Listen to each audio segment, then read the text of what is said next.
मैं प्रसाद उतेकर। 3 दिसंबर को जागतिक दिव्यांग दिन मनाया जाता है। ये दिन दिव्यांगों के प्रति सर्वसामान्य लोगों में जागृति निर्माण करने के लिए मनाया जाता है। अभी भी सर्वसामान्य लोगों को पता नहीं है कि दिव्यांग व्यक्ति अपने क्षेत्र में किस प्रकार आगे बढ़ रहे हैं। इसलिए इस मेरे छोटे से एक्ट में मैं ये दिखाना चाहता हूँ कि एक दिव्यांग व्यक्ति अपना जीवन किस तरह से सफल बना रहे हैं और किस तरह से अपना जीवन जी रहे हैं। मेरा नाम सुयश है। मेरे घर में एक बार मेहमान आए थे। उन्होंने कहा, आपका बेटा देख नहीं सकता ना?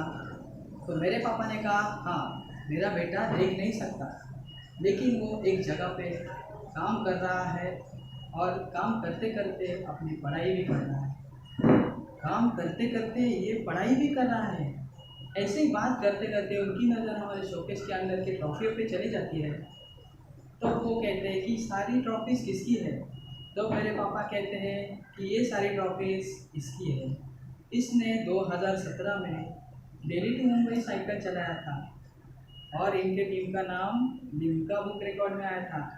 उसके बाद इसने नासिक, पंढरपुर, मुंबई अक्कलकोट, शिरडी, मुंबई, इन सब जगहों पे साइकिल चलाई।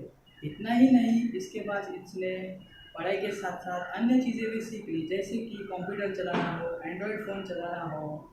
हाल ही में इसने sound ball tennis national championship में भी भाग लिया था। बाप रे, ये देख नहीं सकता फिर भी इतनी सारी चीज़ें कर लेता है। हाँ, मेरा बेटा दिव्यांग है, लेकिन किसी से कम नहीं है। वो अपने पैरों पर खड़ा है, इसलिए मेरे बेटे पर मुझको गर्व है। हाँ भाई साहब, आपने सही कहा। दिव्यांग व्यक्ति किसी से कम नहीं होते हैं। इनको भी सर्वसामान्य लोगों के जैसा ही सम्मान देना चाहिए, मान देना चाहिए। धन्यवाद।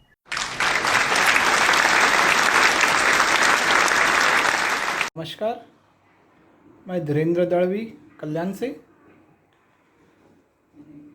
पहले तो धन्यवाद गाइड रनर्स इंडिया और डॉक्टर भूमिका मैडम, जो वर्चुअल रन आपने सितंबर में ऑर्गेनाइज़ किया था, उसके लिए। मेरे दोनों बच्चे बहुत ही उत्साहित थे इस रन को लेकर। दोनों ने वो दौड़ पूरी कर ली बारी बारी मेरे साथ। मैं ही उनका गाइड रनर था।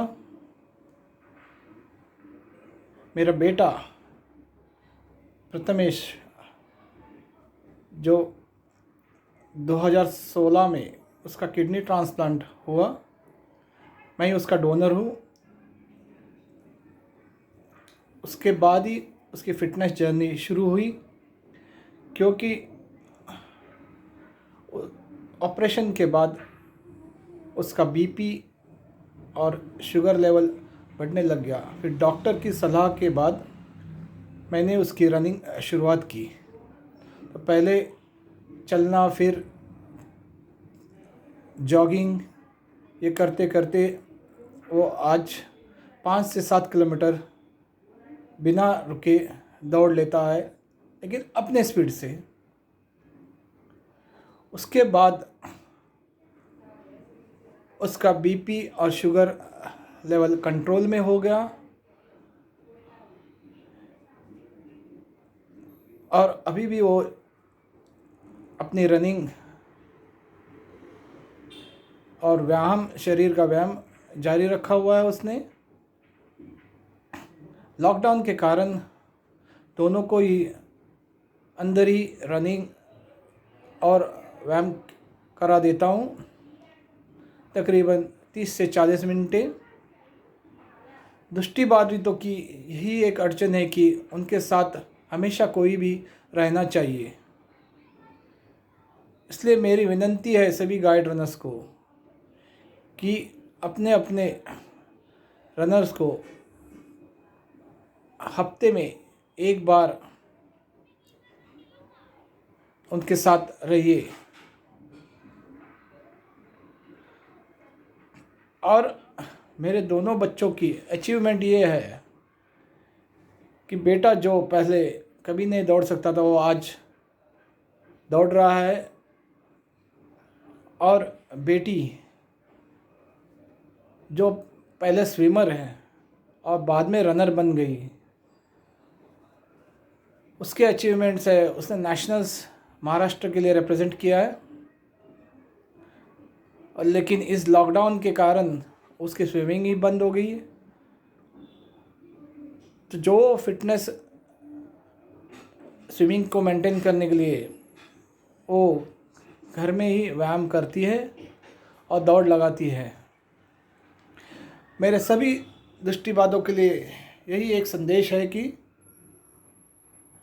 खुद को तंदुरुस्त रखने के लिए कम से कम 20 से 25 मिनट व्यायाम या दौड़ या तो योगा अपने आप ही घर में कीजिए, या वर्चुअल वीडियो से अपने गाइड रनर से उसका मार्गदर्शन ले लें।